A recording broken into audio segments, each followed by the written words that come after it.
Hey, what's up, everybody? Welcome to Piper Academy. I am Army Piper, and we are here on a Tuesday. It's a beautiful Tuesday. I'm still on vacation, but we've got some news coming out today. Blackrock submitting, bowing to the SEC. Is this going to affect the ETF, and how is this going to affect you? Also, we got some other news coming in about Ethereum. We're going to be taking a look at the charts. We had a little bit of pumping yesterday, but now looks like we're going to get a little pullback. So we're going to be digging into the charts, doing some technical analysis for you, but I'm not doing it by myself. I've got my one and only co-host here, OC Guy. Brother, come on stage and let's get this going and let's get this to the people. Let's go. What is up, Piper? Always a pleasure to have you back here. And how is vacations? I know we have a ton of things going on, but let me know a little bit about you. It's going great. I fly home tomorrow, so you guys will have me back on here tomorrow. Just checking the sound here on the video, making sure that everything was good. We had a slight collapse of audio literally at 9:29. So, guys, let us know in the chat if everything's good and if you can hear us, and let us know if how everything is going. But first, shout out to Crux of Crypto in here, giving us all the news every morning. You guys don't realize it, but he holds the show together overnight, putting everything together that we bring to you in the morning. So shout out to him. Crypto Billy's in here. We got Eric Wallen, Justin Eubanks in here.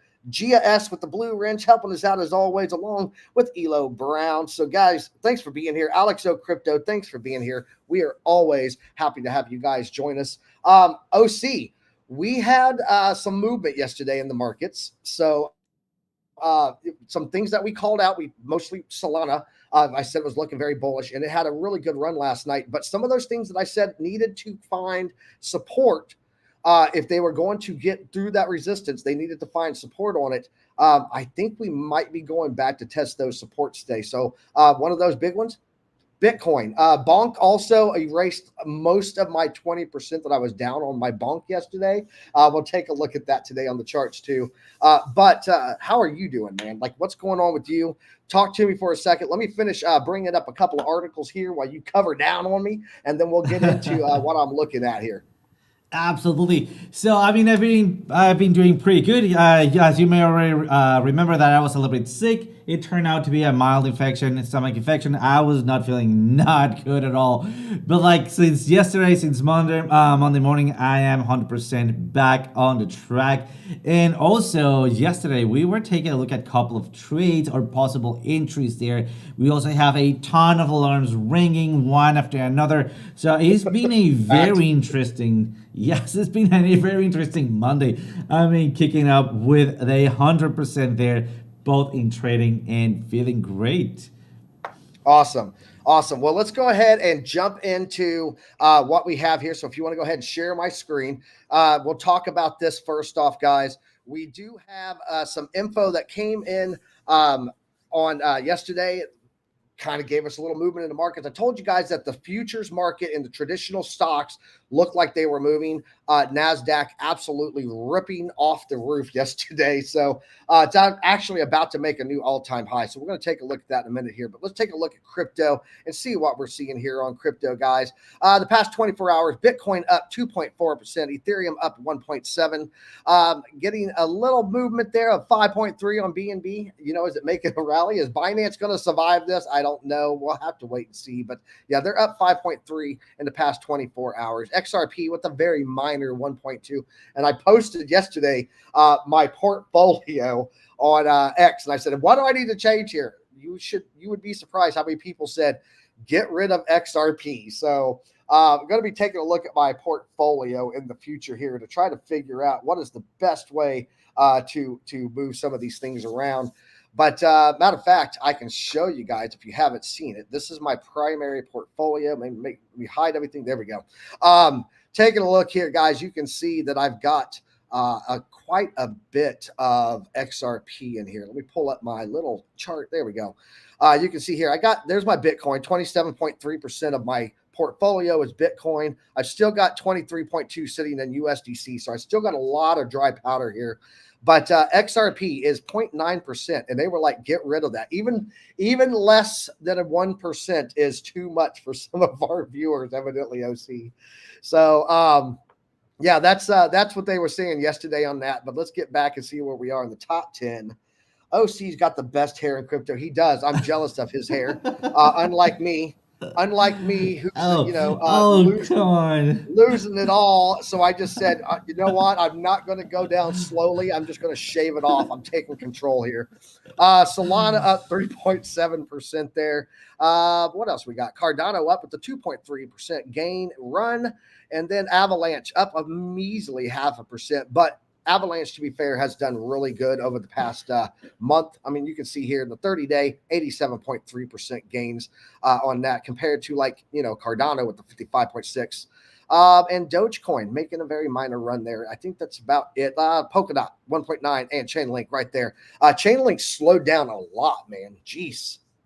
Look at Polygon Matic, all red for the month, the week, and the day, to include the hours. So getting a pull back on that too. Let's jump over to the economic calendar, see how we're looking here. Looking at the economic calendar today, we had building permits that came in.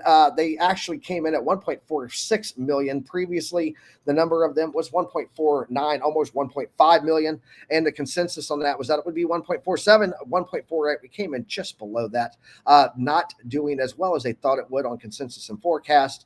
What other things do we have this week? Well, we're going to have the 30-year fixed mortgage rate. Is it going to drop below 7%? I don't know, but we will see. 7% is what it is currently at as of right now. And then tomorrow morning, we're going to get that. I will not be on the live stream tomorrow morning. OC is going to be covering it down for me because I will be flying back home, guys. So let's see what else we have here. Jumping down Thursday, we're going to have the GDP growth rate quarter over quarter and the GDP price index quarter over quarter. It's looking like right now that the GDP, previously at 2.1 for the last quarter, this most recent quarter that we just finished, they're giving a consensus and forecast of 5.2. This, I think, is going to be quite bullish on Thursday for the markets, guys. If this growth is like this and it hits that high, especially if we break 5.2, because a lot of this is baked in already, if we break that 5.2, I do suspect that we're going to see some high volatility in the markets to the upside. Of course, that's going to also hinge greatly on the amount of jobless claims. Remember, the more people lose jobs, the better the markets do. And I know that that is ridiculous. It is not a good thing, but that is how it tends to work. So we're going to be watching these jobs on Thursday, along with this GDP growth rate. And then on Friday, guys, the big one, PCE. This is the big one that they look at the Fed. We're going to get that month over month PCE price index coming in on Friday, rounding out the week on that. And that will give us a run into the weekend. We'll see how that goes. So let's go ahead and let's get into some articles. I'm going to go with this one here on Ethereum, and then OC, if you could take that Blackrock article, and then I will get into the headline article today. How's that sound, man? Perfect. All right. Ethereum developer claims that 70% of Ethereum was pre-mined, guys. And what does this mean? So what? What does that mean, Army Piper? Well, I'm glad you asked, OC. Let's take a look here. The too long didn't read on this. Lane Reddick, he's a former Ethereum developer. He alleged that about 70% of the Ethereum was distributed in the project's pre-mining stage. So before it was actually ever done, they had already done distribution. Massive distribution up front. Reddick cited that the Ethereum pre-mine issue as a major issue for his departure from the Ethereum Foundation after working there for 1.5 years. Stephen Nayeroff, I'm sure I butchered that name, but that's okay, a former ETH advisor, previously accused Ethereum's leadership of engaging in fraudulent activities during the ICO. So, there's all kinds of claims out there of ETHgate. Does this lend a little bit more legitimacy to that tinfoil hat? You got your tinfoil hat there, OC? You might want to. Oh yes, I always have it on hand. There we go. There we go. Let's get into this article, OC. Lane Reddick, he's a former core developer for Ethereum. He raised serious allegations about the distribution of Ethereum's native cryptocurrency, Ether. For those that don't know, Ethereum is the actual network. The token itself is called Ether. In a statement that garnered significant attention from the crypto community, he claimed that approximately 70% of ETH was distributed during the project's pre-mine phase, as we said, and this figure has decreased to about 60% in recent times. Reddick's comments were made in a video that were widely circulated among the cryptocurrency investors and enthusiasts. said that he couldn't be precise on the percentage, but it could be anywhere from 10 to 80%. So kind of big throw out number there. It's like, there's like a 10 to 80% chance that tomorrow we'll have an ETF. Like, come on, what is that? You can't really just throw out a broad spectrum of numbers there and put just, okay, in the middle is this. I don't think that there's a whole lot to this. And I just think that this guy is probably a little begrudged by something that happened there at the Ethereum network, Ethereum Foundation. So, but it does give a cause for concern if it is true. These allegations are not isolated incidents. Stephen Ayeroff, a former ETH advisor, has previously accused Ethereum's leadership, including co-founder Vitalik Buterin and Joseph Lubin, of engaging in fraudulent activities during the ICO. He compared the alleged misconduct at ETH with the infamous FTX fraud, claiming it to be significantly more severe. I think these are just some angry people. We can jump back to the duo screen here. Wow, I almost T-shroomed that. Screen. It's a screen. We can talk. So, yeah, what do you think about this, OC? Is there any legitimacy to this, or is this just some angry former employees there of the Ethereum Foundation? What do you think? I do believe that. I mean, despite if it could have any legitimacy, which I don't believe that it could be that serious. I mean, it mostly seems like they're trying to start pushing against Ethereum, but because I mean, maybe am I missing something there? It just doesn't seem to have the backup data that it should to start making those claims. But it doesn't. It doesn't. Yeah. It absolutely doesn't. And if you read just the TLDR, yeah, there's the basis of it, but there's no supporting facts in this argument at all that they're making. To me, it's FUD. And I'm not really worried about it. Matter of fact, JP Morgan yesterday, I believe, had an article that they were talking about that Ethereum is going to outrun Bitcoin. A shocker. It's done it every single bull run. So just saying. Blackrock article, because I want to make sure we get into the charts and heavily into the TA today. So you've got a Blackrock article talking about some S1 changes, and then I'm going to get into the headline one today. So go ahead, pull yours up.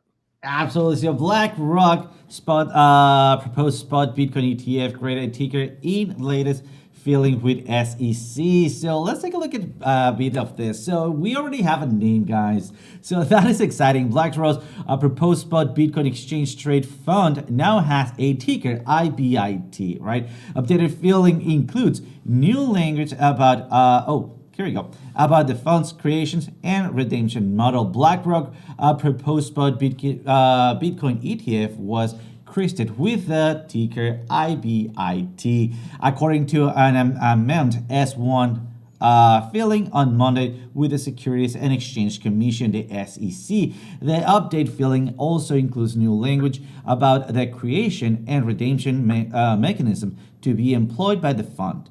And topic of recent meetings between BlackRock and SEC officials, the latest update approved to nod towards a so-called cash redemption model. The analysts have said the SEC seems to be favoring, which seems like it, but it left open room for an in-kind process subject to approval from regulation. So what are your thoughts on that, Piper? I mean, so far it seems like we've been having kind of like a little push on that section, but let me see what also you get and also jump into the headlines. Yeah, jump on in here. So more information on this ETF, and this is the headline for today, guys. If you can go ahead and pull up my my screen here, I've got this pulled up here. So this is the reason for the Bitcoin thumbnail today. The emergency ETF data, guys. This is kind of serious here. So we talked a couple of weeks ago about the meeting that they had about talking about in-kind versus cash closure on the ETF, and that there was a bunch of push back and forth about what BlackRock wanted versus what the SEC wanted. And I actually got a little bit more info on this besides the article today, but here's the article. BlackRock bows to SEC pressure on the Bitcoin ETF cash creation model. Valkyrie, Invesco, Galaxy Digital, other Bitcoin ETF issuers, they also updated their filings to match this. So here's how this works. Investment management giant BlackRock, they did their amended S1, which is the same place that happened with the IBIT. That's where they got the ticker in. And they met with the SEC for its proposed spot Bitcoin ETF, bowing to the pressure from the regulators. Basically what it is, guys, they're going to be going with the in-kind versus the other one. So they're going to keep their share prices aligned with the underlying asset by creating or redeeming shares in kind, exchanging Bitcoin for ETF shares, or with cash by buying or selling Bitcoin on the open market. So the update filing shows BlackRock giving into the SEC's demands, at least initially. This is a key part here, guys, because what we could be seeing is that they're taking the knee, they're bowing down to them, literally to get this ETF launched, and then they will have something like, if you look at Google, if you go in to buy stocks on Google, it's Goog for Alphabet. They have two different types of shares that you can buy, and one of those does payouts to the shareholders and one doesn't. It's a little bit different, right? I do believe that we're going to see, once they get this up and running and show, proof is in the pudding of running this ETF, that they're going to file another ETF that's going to be a version 2, and that one will probably be not filed in kind. So I went and asked, hey, ChatGPT, what is the difference between shares in kind and cash creation redemptions? And it gave me a little bit of info here. Basically, each method has its advantages and disadvantages. So looking at the in-kind creations, in this process, the ETS creation or redemption doesn't involve cash. Instead, an authorized participant, typically a large financial institution, aka BlackRock, they assemble a basket of securities, keyword there, guys, securities that matches the ETS portfolio. This basket of securities is then exchanged for ETF shares or vice versa. This method is beneficial because it minimizes capital gains taxes. And since no actual sale of securities occur, it can be more efficient for managing the ETS portfolio. Okay. That is what BlackRock wanted to do. However, the amended filing that hoped to do the in-kind, they have now switched it over to, because they originally had it as in-kind, they have switched it over to the cash one. And so now they're having to go with cash creation. Remember, the in-kind gave you a capital gains tax benefit, and it was no actual security. The cash creation, however, does not have the tax benefits. There's more tax implications due to the sale, and it's also purchasing, buying, and selling securities.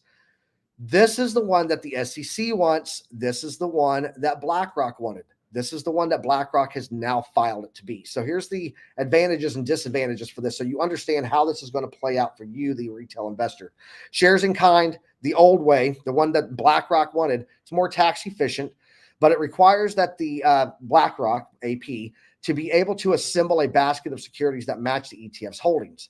This can be very complex, especially with ETFs with less liquid assets. I don't think that there is any way that you could say Bitcoin does not have the availability of liquid assets, or that BlackRock cannot put something together in that realm. They control everything. They have the liquidity assets everywhere. Cash creation, the way that the SEC wants them to do it, simpler in terms of transactions, but can be less tax efficient and potentially incur higher costs due to buying and selling of securities. All right, take us back to the screen here, OC, and let's talk about this, because this is what we are looking at here. Crypto Pollo in the house. Cluck, cluck. What's up, brother? So yeah, here's the deal. I find it interesting that they wanted the cash creation instead of the shares in kind, because who does this benefit? Well, first off, it benefits the SEC, because now Bitcoin, that is definitively a commodity according to everyone, including them, now has their claws in a security form of Bitcoin. Secondly, it also makes it higher taxes, which means that the IRS gets a little kickback on it too. I don't see anywhere in this whole model that Gary Gensler put together anything that was for the retail buyer and protecting us. This literally created more money for the IRS and gave more power over Bitcoin to the SEC. Let me know in the chat, guys, what you think about this. OC, what are your thoughts on it? All right, well, I do have a couple of mixed stocks in here, but let me get started first with this little shiny thing here because I'm going to be talking about a couple of things that might be interesting. Yes. So, I love that. I think, oh, I just love that thing. By the way, guys, just in case you didn't know, we run a little contest back in the day of tinfoil hats. It was just hilarious and amazing. So shout out for everybody that participated there. But yeah, this is my take, and I'm gonna be a little bit heavily on my opinion. All right. So what about maybe we see a breakdown of the structure of society right now, and this is worldwide, specifically on the US, right? There's going to be a book that I'm going to be leaving on the comments just so you guys take a look at that book, which explains the society breakthrough and all the whole cycle, right? The important part there is that right now with Gen Z, we should be seeing old constructions being, or old institution being torn apart and new getting built up. So we are in a revolution, or in an awakened state. All right. So not in awakened, sorry, in a decline state. All right, where we are supposed to be having a war that could be a social war, or it could be a political or economical war. We do see that happening, and Blackrock right now, it's one of the most powerful entities out there. I mean, we could even classify it as a country and give it a possible income, or a whole, budget to start working about. What about if the SEC is just taking that precautionary steps to make sure that whatever gets approved on an actual country based on a huge and ginormous entity like BlackRock, they could maybe dig their hands in and have a little bit of that control, not to start maybe losing that side of protecting the whole economy, all right? Not maybe going towards a place that we, as the rest of the people, might not like it to go through. Because at the end of it all, who governs, or who, the BlackRock, who does they respond to, right? But I don't know. That's my take on it. What do you think? I could see that, but here's the problem with that, OC, is that the SEC's job isn't to protect the economy. That's the Federal Reserve's job. Their job is to protect retail investors, or protect investors. And this does nothing to protect the investor. This is going to cost the investor more money to be involved in ETF, and it's going to give the SEC power. This is toxic leadership in the government. That, hands down, that's what this is. 22 years in the Army, I know about toxic leadership. This is toxic leadership in the government, headed by Dirty Gary Gensler. So this is nothing but a power play for him, and this is nothing more than a way to kick the IRS a little side money for what they've missed out on crypto, because they failed to put an infrastructure in for years now. They're hey, your time's ticking there, SEC. Can we get some smart regulation and left and right parameters for institutions to get involved in crypto? And they're failing at it. So, yeah, that's all it is. T-Stream, shout out to you, brother. Glad to have you in here. And Harp said, yo, morning, guys. Good morning, Harp. How you doing? Can you kick it back over to my screen? I got one more thing to show here. That is where we're going to head into the chart so we can see what's going on with the crypto today. Look at that beautiful, beautiful picture there. Guys, that is Billy Goat Tales, and it's Crypto Billy right here in the chat if you guys don't know. And every Tuesday, they do a Twitter Spaces. This says tomorrow, but it's actually tonight, Tuesday. Billy Goat Tales on Twitter Spaces, 9 p.m. Eastern Standard Time. They go over something every week. Each week is a new chapter. This week, they're breaking down the word honor. I know a thing or two about honor. It happens to be one of the Army values that I've had to follow for the past 2 decades. And what that means pertaining, whoa, can you go back, please, sir? Can you go back, please? Thank you. And what that means pertaining to the crypto market. Guys, I shared this. Join everybody. Billy Goat Tales, Crypto Billy, Biomex. We've got Crypto Pollo, Cluck Cluck in there, and a whole kinds of people join in. Last week we had Tim Warren, and we had Frankie Candles in there, a whole bunch of other people. So it's awesome, awesome community, and it's really just talking about different values for up and coming creators and people that have been in the space for a while. You guys don't want to miss it. If you want to hear some great knowledge, some great info, and some great stories, join Billy Goat Tales every Tuesday, 9 p.m. Eastern Standard Time. So I unfortunately won't be able to be in there very long tonight because I have an early flight in the morning. I got to leave for the airport at like 4 a.m. But I will try to stop in for a minute in there tonight. But let's go ahead. Jump into the charts, guys. I'll go to 9 p.m. tonight. Go to Billy Goat Tales on Twitter Spaces, on X Spaces, and get in on that. It's really good. So, hola, there's your shout out, Billy. All right, there's a link right there in the chat too. Crypto Billy, man, love that guy. Let's get into the charts and let's talk about some crypto, shall we? Absolutely. Actually, first, before we talk about the crypto. Excuse me. I'm out of coffee. I have nothing to drink, and I'm talking a lot here. Here we go. Let's take a look at the US 30 here, guys. I told you guys this is the futures, and we were talking about the babe, can you get me something to drink, please? My wife, my sidekick, my partner in crime, my best friend, helped me out over here. Looking at Dow Jones here, we are getting up here, pushing up to another high again, guys. New high there on that. ES1 looking like it's ripping off there again. Huge pump up there and hitting all the way up into the 4,800 range. And then the NASDAQ creating a new all-time high yesterday. Thank you very much. I appreciate it. And that is why it's important. There we go.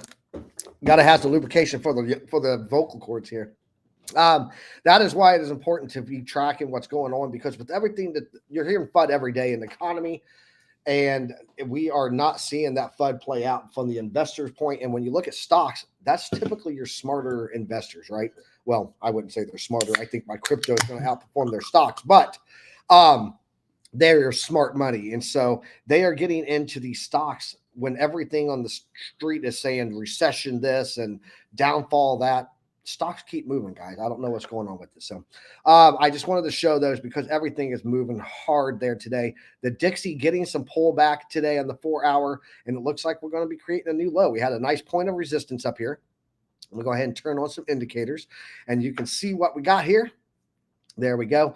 We are breaking below that delta line, guys. I think that the Dixie is going to be heading down to 101.53.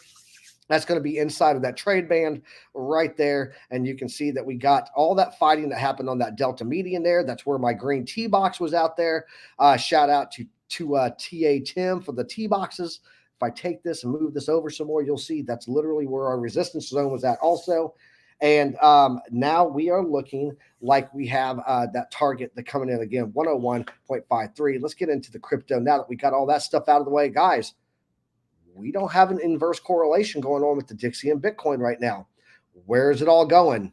Well, I'll tell you where it's going. They are taking the lesser risk route and moving into stocks because stock is moving. And so you're seeing a lot of money flowing out of crypto right now. And if I had to guess, that's what I believe is happening here.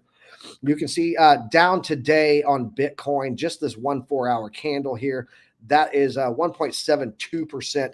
I do believe it's going to be coming back if we don't get any flipping here at all on this median. I do believe we're going to be coming back and testing that 786 and that dynamic reactor again.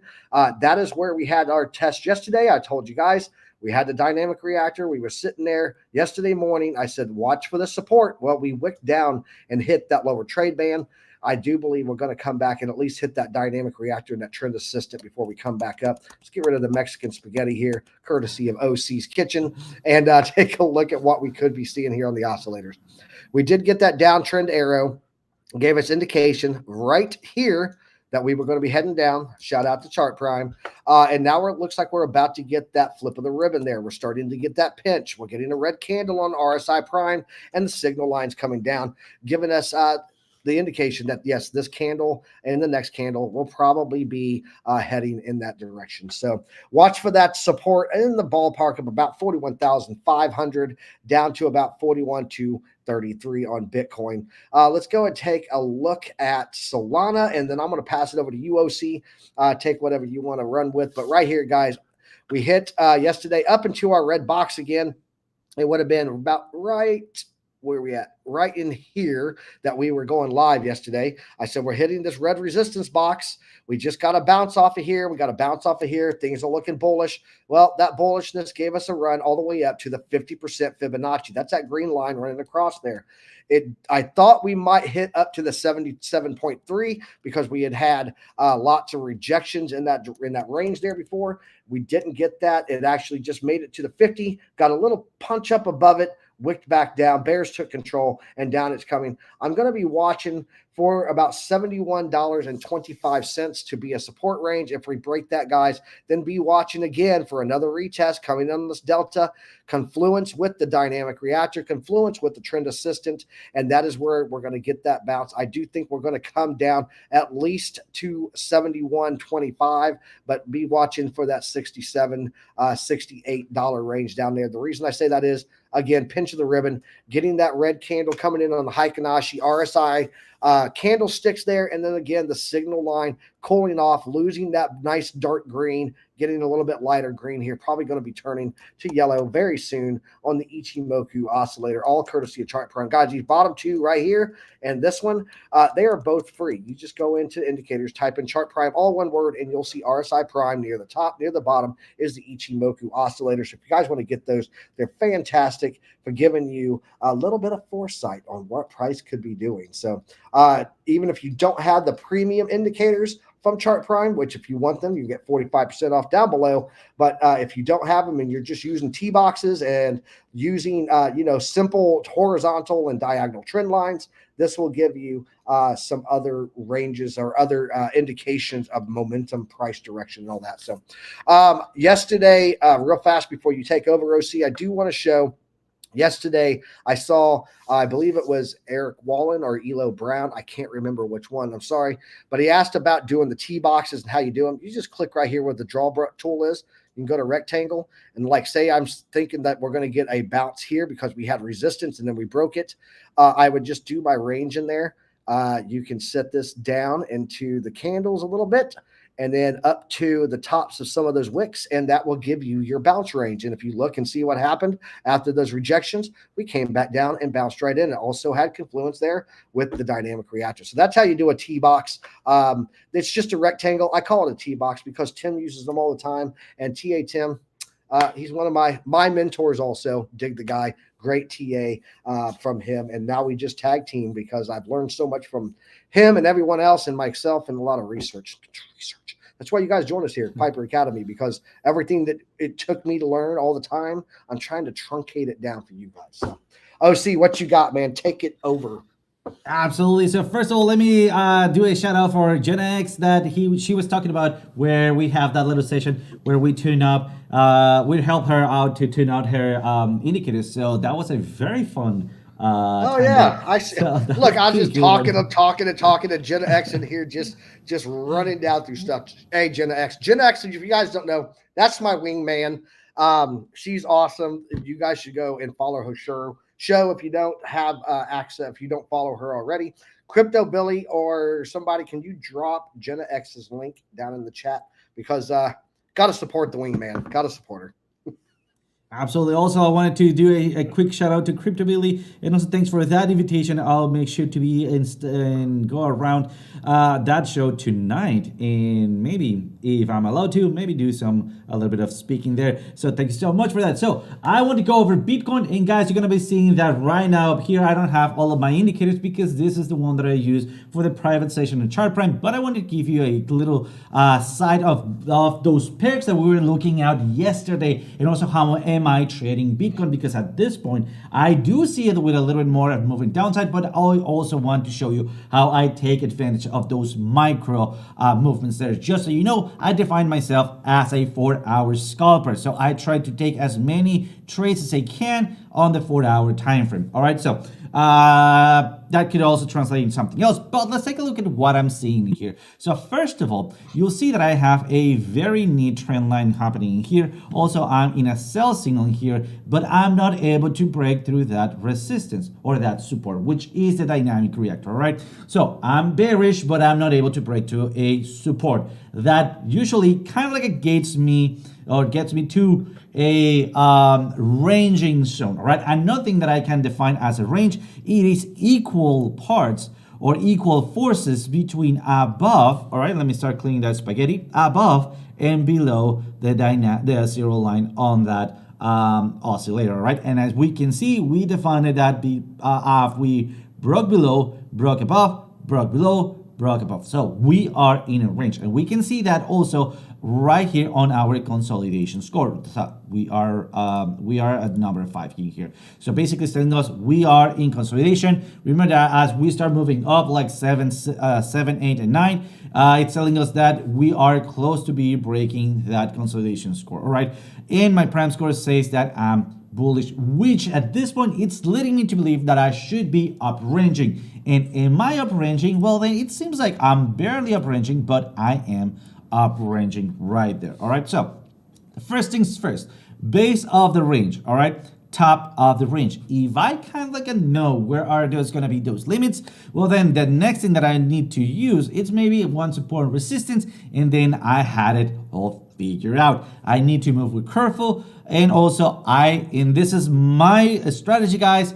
You don't need to follow it. This is not financial advice, but I will be hedging the range. All right. So as you can see, I've been trying to do so, and this is the latest 2 trades that I've done. So last night or today in the morning, I wasn't able to jump into this short. Too bad, but as long as I keep a hold of this, I could be having a retest because I am technically above that zero line. So what I'm looking for is a flip of the ribbon there, or better yet, since I have a consolidation score of 5, I'll be looking for again breaking through and then flipping back up. So basically, I'll be expecting once again this same movement, but right here. All right, so basically going down, maybe a fake out, and then finalizing going back down there. So guys, this is what I'm doing. I'm trying to trade the range, and also I'm fine-tuning myself or tuning in within this range. So once I am hedging that range, doesn't matter where it breaks, either breaking up or breaking down, I'm gonna be making money regardless. All right, so that is my take on that. Piper, do you have maybe something you want to add to the hedging strategy that I have going on here? Yeah, it's a good reversal strategy is all you're doing. You're just, portioning over on the reversal. It's smart. It's a great strategy. So I'll just give you accolades. Thank you But I so do much. I do have Injective pulled up, and I got something I want to show here on Injective. Injective has been a great runner for me on this movement that I've been buying in. Matter of fact, I think let me go back here and find where that is. Where is my Safari? There it is. Yeah, if we go back into here and take a look at what I have here. I lost my screen. There we go. Looking here at what we have on the portfolio, I think I got into my first buy on that like maybe November. I got to look and see. Let's see here. Injective. Yeah, I'm up 115% on it right now since I bought in. And my buy-ins on this was, go back. I'm still getting used to CoinGecko here, guys. Sorry, my bad. I've been using total market cap for a long time. Yeah, I bought it on 3 December. So since 3 December, I'm up 115% on Injective. And this is what I was seeing here. Well, you can see that we had this nice run here, and then it took off, right? Again. But if you take it and you shrink this in a little bit, you can see that we had a run that was here. It came up. And then we had this pullback. It hit the trend assistant and then went back up again. So this is a great spot to run my fib trade strategy. You just go to the last low here, up to the top. And if it comes back and it gets that bounce in there, then this is your target ranges, right? Well, take a look at what happened here on this, guys. We just got rejected on the Hail Mary target of this. And you can see that we had plays right here on each of the like the zero line had a lot of play on it here.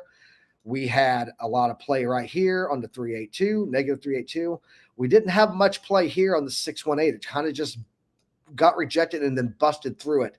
Now we have this rejection coming off of the negative 1.618, which is your Hail Mary target. For those that don't know, you're supposed to enter this on the white line. Don't move that, please. Thank you. Let's lock it down. Right click. Always lock your fibs, guys. If you enter on that white line, and then you do a take profit 1, take profit 2, take profit 3, you leave that last 25% for that Hail Mary target of the negative 1.618. I do believe that if we cannot get through this, guys, because we busted through this door and didn't close it, I would not be surprised if Bitcoin does a big pullback and we see Injective at least come back to this range here. I don't know that it's going to come all the way back to the 618, but there's definitely some play right here. And let's go ahead and throw a T box there. Just so you guys are aware, if it comes back into this range, this might be where you want to watch for your support right in there.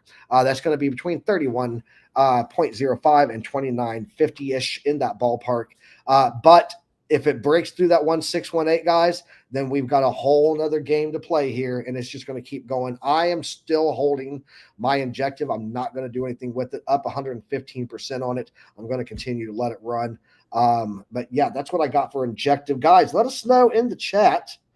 Let us know in the chat what you guys would like us to do some TA on. OC, go ahead and take another asset here, and let's do a breakdown on it, and then we'll do a couple from the crowd here. Absolutely.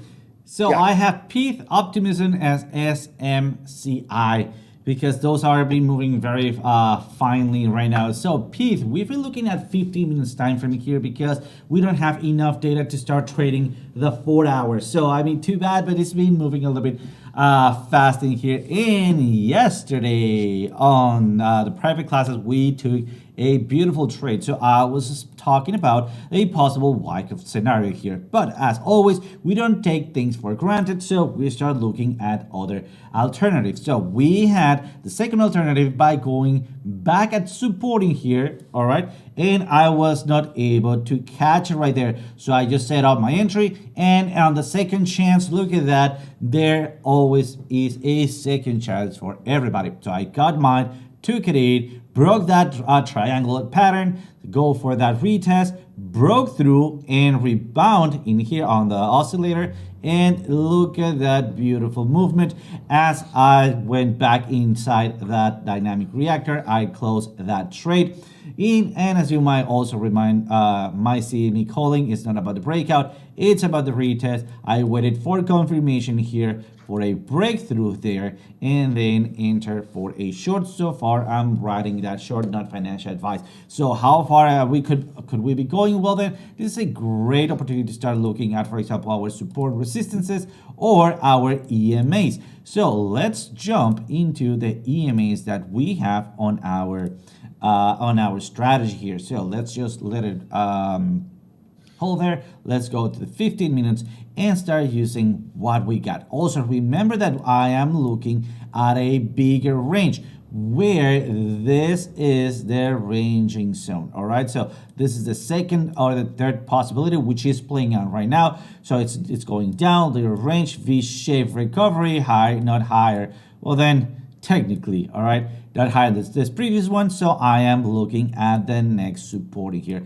So as you can see, I already have an alert. I'm gonna be moving that alert somewhere around there because that is the base of this other peak in here of my VPVR. So I'm counting for it to go down. I still have strength going down and also have that ADS going up. So I still see a little bit movement to the downside. Still, like the very first candle right there in the green, I need to wait for that close of the candle to start knowing where I could be reversing. Remember, I'm looking for smaller candles right there, but at the end of a candle, I know the size of it. And also right here, I have an oversold, so getting ready to start moving there. What is up with my EMAs? Well, then I am below everything on my EMAs. So taking or using my VPVR to draw some supports in there. So yeah, just wrapping it up with OP. OP basically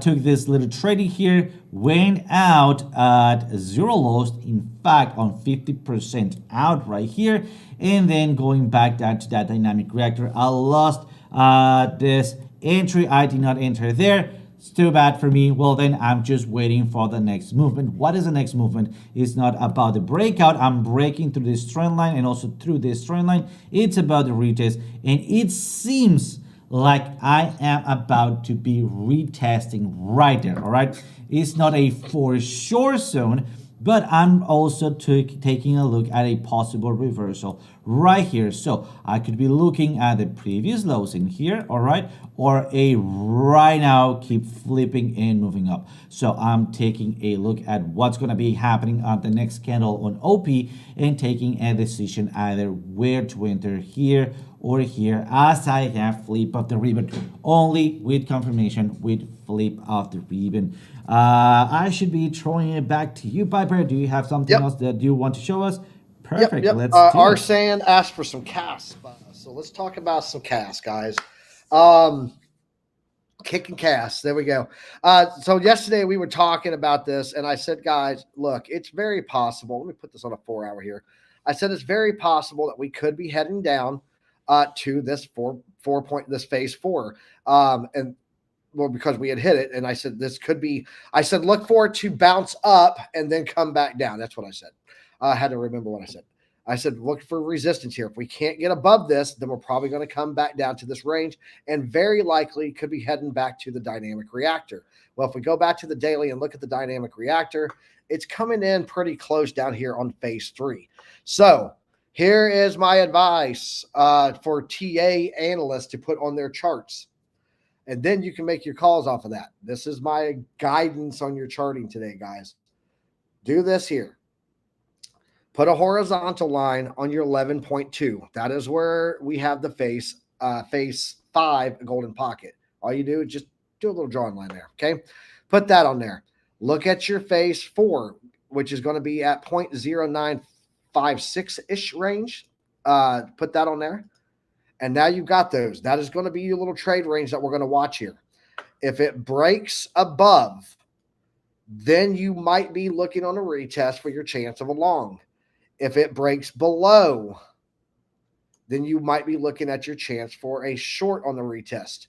If it stays here and it bounces and doesn't break through that lower horizontal line, this could be a very good entry, in my opinion, for my portfolio to add to my Caspa or to pick up some more. So that's what I'm going to be watching, is those two lanes right there. We did get that bounce up that I was talking about yesterday, got rejected right at the phase 4. And so I'm watching now for that. If we break this and it goes down more, guys, it's probably going to catch on the dynamic reactor in phase 3 here on the daily. So that's what I'm watching on Caspa. If we take a look at the daily here, you can see that we're getting pretty low. It looks like we're about to get a pinch here, but we had that here, and that was a little continuation. I think we're going to be coming down into that bearish zone at the bullish zone at the bottom there, and we are starting to get the short candles here, but you see, same thing there. We had a little shortening of the candle, green on the RSI, back down again. What makes me think that these are going to play out lower is that right there. The Ichimoku signal line has turned yellow, which means that we could be seeing this start to go to red below the 0 line, giving me the mindset that we are probably going to be coming down, testing about that 8-cent range, which would be a phenomenal pickup range for Caspa. So that is what I have there. Let's go. Shout out to Lunar Beach Crypto. Lunar Beach Crypto. David in the house. We got Lunar Beach Crypto in here. Every time I see him, I'm always like, so much drama in the LBC. It's like Snoop Dogg's in my head every time I see David. That's how dope he is. Trade Fly's in here too, guys. Watch for Trade Fly. He's going to be joining the show. We're going to have a third party member in here, and this is going to be just tag team TA like crazy when we throw him into this mix starting in January, guys. So OC, let's go ahead and go back to side by side here. Let's talk this out. about what we think is going to happen overall with the markets today. I think we're going to have a little bit of a pullback today. And then tomorrow, I think we're going to get some movement coming in off of financial data. And then, of course, coming in on Friday with that PCE. And we've got, again, on the economic calendar, we've got that GDP data coming out. So little pullback today. Historically, by the way, according to Eric Crown, if you guys don't know, Tuesday, biggest pullback day of the week, according to recent historical data going back 6 months. So kind of interesting. I woke up this morning and went, yep, there's the Eric Crown Tuesday dip. So if you guys don't know, Eric Crown uses Chart Prime. Go figure. Let's get into what we think, though. What do you think is going to happen today with this price action, bro? I do believe that we're going to be having a little bit of a retrace. We've been seeing the markets oscillating. In fact, I'm looking right now at Supermicro. Supermicro, it is not crypto, and also it's one of the things that I've been following. So it's also breaking the previous range technically, but having that pullback, everything it's overbought. We're having the little curve there. So unless we have a very specific analysis or something happens on the news or in the macro markets, I believe that we should be having that retracement, especially to keep that health on the market. So I don't believe that we are ready now to start blasting through every resistance, but I do believe that we are heading to a right way or a right positioning there. So as you called it previous month, December, it's going to be a great month. Right now we're at 19 of December and we've been basically still in the green. A little bit pullback, yes, but nothing like as serious as we've been seeing in the past. So I believe that we're doing great in economy so far. Yeah, and I see it maybe as a little bit of a pullback, but nothing serious. Yeah, if you pull up my chart real fast, just to show people what we were talking about, I said, look here, guys, check it out. We have our monthly candle here against the golden pocket. Every time we've had a gold November or a green November, we have a green December. Well, you can see there's November, there's December. I said we if we're going to close higher, if we're going to have a green December following a green November, then it's obviously going to be above the golden pocket. If it's above the golden pocket, then it's going to be heading to the platinum pocket, which is exactly how I was able to call that 45,000 with the candle close on the monthly against that golden pocket. And there it went. It gave us that push, right? So that is actually, matter of fact, why is this off just that little bit? Do you see that? I see it too. I think it's on the week.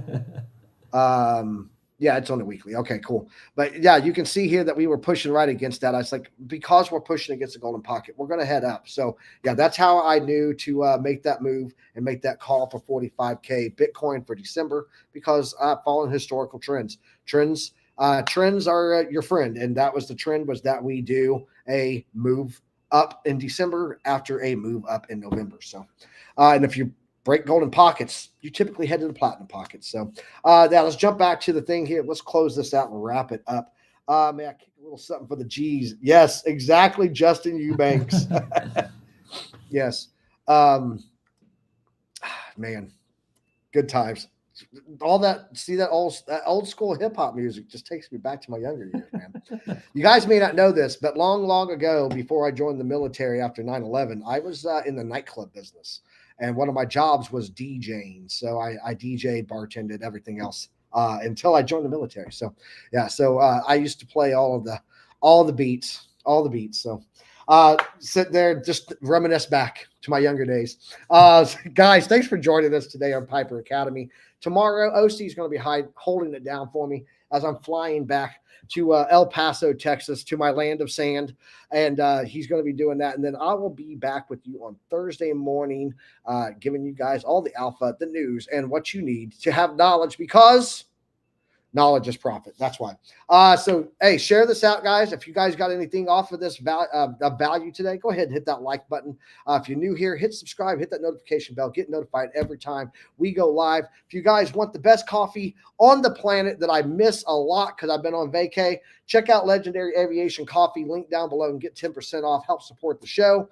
And then Chart Prime, 45% off down below. And you too can get 6 live classes with OC every week, teaching you guys how to trade on traditional and Chart Prime indicators. So Thanks for joining us. I'll see you, catch you tomorrow. I'll catch you on Thursday. Until then, trade safe. And what? What? Use a stop loss? Should we? All right. Should we? Later, guys. See you.